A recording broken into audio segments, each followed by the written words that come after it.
Please like, comment and subscribe for more terrifying stories. Some places become haunted because of what happened there. Others become haunted because of what keeps happening. And for generations, people living near Raven Lake have reported the same impossible sight. Strange lights drifting over the black water, appearing from nowhere, moving without sound, and vanishing the moment anyone gets too close. Locals call them the Raven Lake Lights. Some say they're ghosts, some say they're warnings, and some believe they are something much older than the lake itself. Raven Lake sits deep in a stretch of forest where the roads narrow, the trees crowd together, and cell service disappears long before you reach the shore. During the day, it looks peaceful. Quiet water, thick woods, old cabins tucked between the pines. But after sunset, the lake changes. The surface turns dark as glass. The tree line becomes a wall of shadows. And on certain nights, usually when the air is cold and still, lights begin to appear above the water. Not flashlights, not boats, not reflections. Witnesses describe them as pale blue, white, or amber orbs hovering just above the surface. They drift slowly at first, like lanterns carried by invisible hands. Then they split apart. One becomes three, three becomes six, and then, without warning, they blink out. Gone. No ripple, no sound, no explanation. The earliest stories go back more than a century.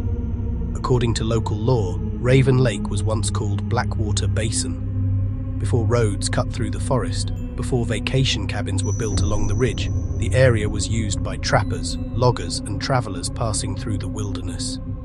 But the lake had a reputation even then. Old journals from nearby settlements described strange lights seen over the water during winter storms. Some claimed they were the lanterns of lost travelers still searching for shore. Others believed they were death omens, appearing only before drownings, accidents, or disappearances. And Raven Lake has had plenty of those. One of the most repeated legends centers on a ferry operator named Elias Crow. In the late 1800s, Crow supposedly carried workers, hunters, and families across the lake in a small wooden ferry. He knew the water better than anyone. He knew where the rocks hid beneath the surface. He knew when the fog would roll in. He knew which parts of the lake to avoid. But one autumn night, Elias Crow vanished.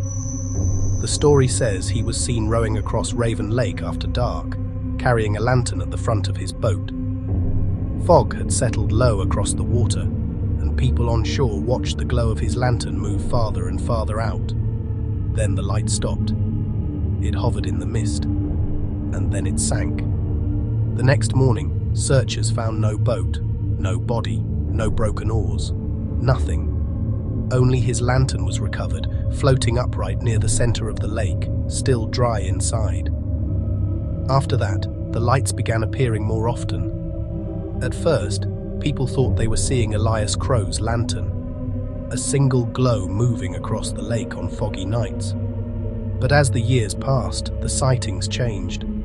The one light became several. They moved in patterns. They circled certain parts of the water. Sometimes they seemed to follow people walking along the shore, and sometimes they seemed to lure them in. One of the darkest stories tied to Raven Lake happened in 1936, when two brothers, Henry and Thomas Vail, camped near the northern bank. According to the account, they saw three lights hovering over the lake around midnight. Henry believed they were lanterns from another campsite. Thomas thought something was wrong. The lights were too far out, too steady, too silent. Then one of the lights began moving toward them, slowly, directly. The brothers argued over what to do. Henry grabbed a small rowboat and pushed into the water, convinced someone needed help. Thomas stayed on shore, shouting for him to come back. Witnesses later claimed Thomas ran to a nearby cabin in a panic, saying his brother had rowed toward the lights and disappeared. When searchers arrived, they found the rowboat drifting empty. Henry Vail was never found, but the strangest detail came from Thomas himself. He said that right before Henry vanished, The lights formed a line across the water, like a path, like they wanted him to follow. After that, locals began warning children never to chase lights on Raven Lake. If you saw them, you stayed away from the water. If they moved toward you, you left. And if you heard your name coming from the lake, you did not answer. That part of the legend is easy to dismiss, until you realize how many witnesses have reported the same thing. A voice, faint, distant, carried across the water. Sometimes it sounds like someone calling for help. Sometimes it sounds like a loved one. Sometimes it says only a name, your name. The lights don't always appear alone. Many who claim to have seen them also describe sudden drops in temperature, heavy fog forming without warning, and the feeling of being watched from the tree line. Some say the forest goes completely silent right before the first light appears. No insects, no frogs, no wind, just the lake, waiting. Skeptics have offered explanations: swamp gas rising from decaying vegetation, reflections from distant cars, ball lightning, illegal night fishing, atmospheric conditions bending light across the valley. But none of those theories explain everything. They don't explain why the lights appear in the same areas year after year. They don't explain why they sometimes move against the wind. They don't explain how they split apart, vanish, and reappear hundreds of feet away. And they definitely don't explain the disappearances. The most recent well-known case happened in the early 2000s, when a college student named Mara Ellison visited Raven Lake with 3 friends. They had heard the stories and wanted to prove the lights were fake. For hours, nothing happened. Then, just after 2 a.m., 4 lights appeared above the center of the lake.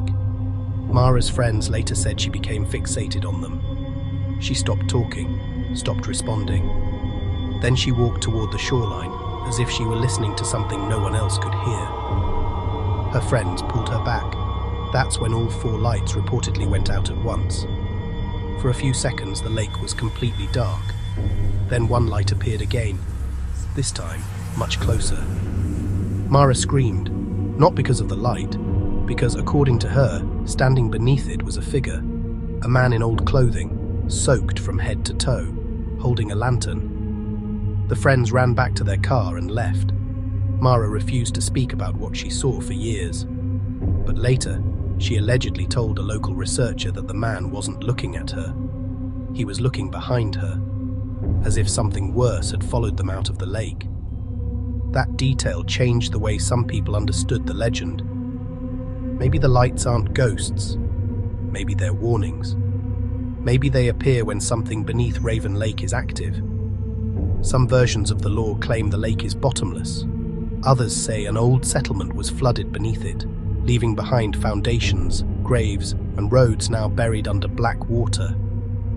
There are even rumors of a church bell heard ringing from below the surface during storms, though no church was ever officially recorded there. And that's the thing about Raven Lake.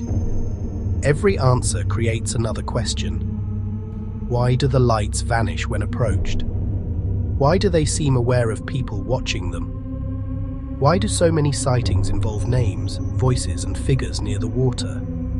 And why do the oldest families in the area refuse to go near the lake after dark? Today, Raven Lake remains quiet during the day.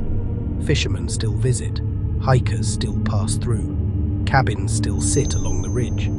But at night, the old warnings remain. Don't follow the lights. Don't answer the voice. Don't step into the water after dark. Because if the legends are true, the Raven Lake lights are not there to guide you home. They are there to guide you somewhere else, and once they vanish, so do you.